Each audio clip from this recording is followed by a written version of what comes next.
હા બસ રસ્તામાં જ છું, પહોંચું છું.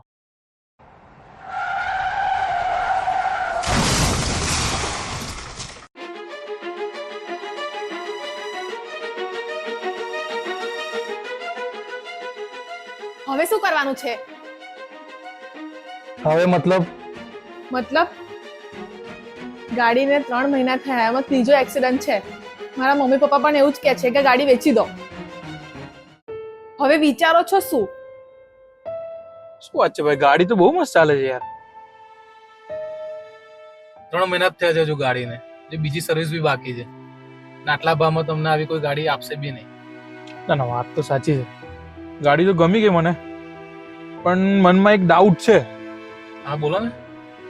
હજુ ગાડીને 3 મહિના જ થયા છે, તો પછી સેલ કરવાનું કોઈ રીઝન, કોઈ એક્સિડન્ટ કે એવું કઈ છે? હા ના, ના એવું નથી. અમારી ગાડી વેચવાનું રીઝન એ જ છે, ગાડી મોટી છે, બેસવાવાળા બહુ છે નહીં, એટલે મોટી ગાડી વેચીને નાની લેવી છે. ઓકે. ના ખરેખર ઘણી વાર એવું થાય છે કે આપણે અમુક વસ્તુ ના લેવી હોય પણ પછી આપણે લઈ લઈએ છીએ, પછી એવું થાય છે કે નથી લેવા જેવી.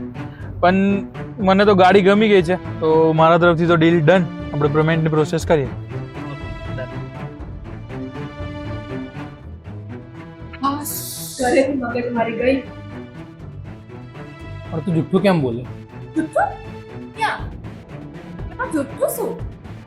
એક્સિડન્ટની વાત કરવાની હતી ને. કાલે ઉઠીને એમને કઈ થઈ ગયું તો એનું નસીબ.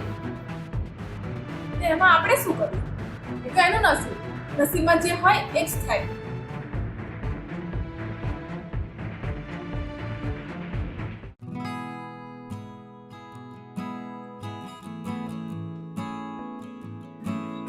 ગાડી આપણી ગાડી છે.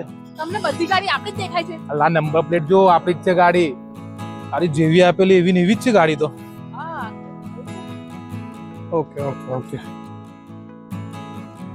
અરે પિન્ટુભાઈ, એ તો તમારી ગાડી જોઈ ને એટલે ઉભા થઈ ગયા. હજુ બી કન્ડિશન એવી ને એવી જ છે ગાડીની. પિન્ટુભાઈ, જ્યારથી ગાડી લીધી છે ને ત્યારથી મારા માટે તો બહુ લકી સાબિત થઈ છે.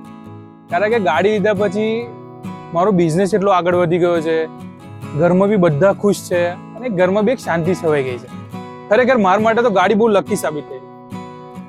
અને પિન્ટુભાઈ, એક બીજી વાત કેવી હતી કે જ્યારે તમે લાસ્ટમાં ગાડી વેચતી વખતે મને એક વાત કરી હતી કે મને આટલા સસ્તા ભાવમાં આટલી મસ્ત અને આટલી સારા કન્ડિશનમાં જે ગાડી મળી ગઈ છે, ખરેખર હું લકી છું આ ગાડી માટે. Okay Pintubhai, thank you. થોડું લેટ થાય છે મારે, આપણે પછી મળીએ. ઓકે.